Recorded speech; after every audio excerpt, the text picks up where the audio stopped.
Mexico city আশঙ্কাজনক হারে মাটির নিচে দেবে যাচ্ছে বলে শক্তিশালী এক স্যাটেলাইটের পাঠানো তথ্যে উঠে এসেছে। নাসা ও ইসরোর যৌথ উদ্যোগে মহাকাশে পাঠানো নিসার নামের স্যাটেলাইট এখন পূর্ণমাত্রায় সক্রিয়। বর্তমানে মেক্সিকো সিটি ঠিক কতটা দ্রুত মাটির নিচে দেবে যাচ্ছে তা শনাক্ত করেছে এই নতুন স্যাটেলাইটটি।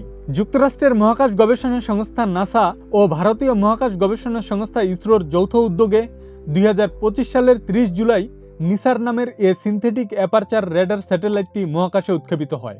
এ মিশনের মূল লক্ষ্য পৃথিবীর পৃষ্ঠের রিয়েল টাইম বা তাৎক্ষণিক বিভিন্ন পরিবর্তন ট্র্যাক করা।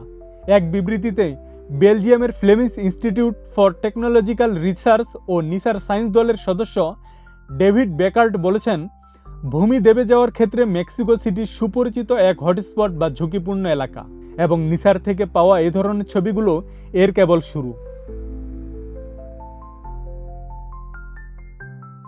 1925 সাল থেকে জানা ছিল প্রায় 2 কোটি মানুষের আবাসস্থল এ শহরের বড় একটি অংশ প্রতি বছর 14 ইঞ্চি বা 35 সেন্টিমিটার পর্যন্ত দেবে যাচ্ছে।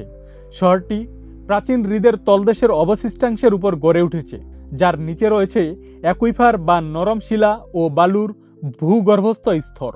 ক্রমাগত ভূগর্ভস্থ পানি উত্তোলন ও বড় শহরের ওজনের চাপে সেসব পাবলিক স্তর সংকুচিত হয়ে যাচ্ছে। ফলে মেক্সিকো সিটির মেট্রো সিস্টেমের মতো গুরুত্বপূর্ণ অবকাঠামো ও বিভিন্ন ভবন মারাত্মক ক্ষতির মুখে পড়েছে। মেক্সিকো শহরের শুষ্ক মৌসুমে 2025 সালের অক্টোবর থেকে 2026 সালের জানুয়ারি মাসের মধ্যে কিছু এলাকা 0.5 ইঞ্চি বা 2 সেন্টিমিটারের বেশি দেবে গেছে।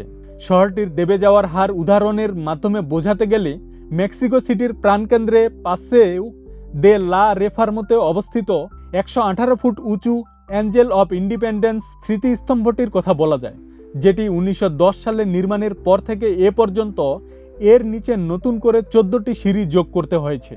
অ্যাঞ্জেল অফ ইন্ডিপেন্ডেন্স মেক্সিকোর স্বাধীনতার স্মারক এক স্বর্ণালী দেবদূত মূর্তি সম্বলিত স্তম্ভ।